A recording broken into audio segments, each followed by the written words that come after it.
ถึงจะมีการลงนามหยุดยิงไปแล้วระหว่างประเทศไทยกับประเทศกัมพูชาแต่ก็ยังมีความเข้าใจจากทางกัมพูชาว่าประเทศไทยนั้นเป็นฝ่ายยึดครองพื้นที่ของกัมพูชาครับสำหรับในเรื่องนี้นั้นพลตรีวินไทยสุวารีโฆษกกองทัพบกได้ชี้แจงกรณีที่กระทรวงการต่างประเทศกัมพูชายื่นหนังสือประท้วงฝ่ายไทยโดยระบุนะครับว่าประเทศไทยเข้าไปยึดครองพื้นที่ซึ่งตั้งอยู่ในดินแดนของกัมพูชาใน4จังหวัดนั้นทางกองทัพบกก็ออกมายืนยันอย่างแข็งขันเลยครับว่าฝ่ายไทยไม่ได้เข้าไปยึดครองพื้นที่ในเขตแดนของกัมพูชาแต่อย่างใดเลยครับทุกพื้นที่ที่ฝ่ายไทยเข้าควบคุมดำเนินการจัดระเบียบพื้นที่ในตอนนี้นั้น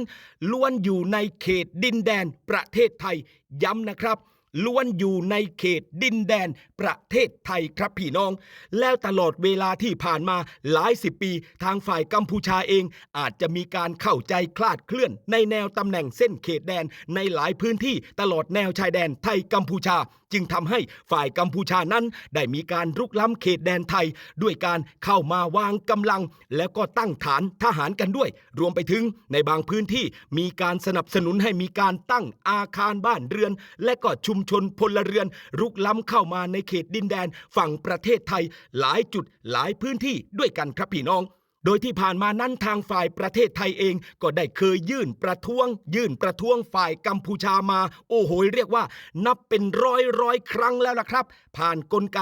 MOU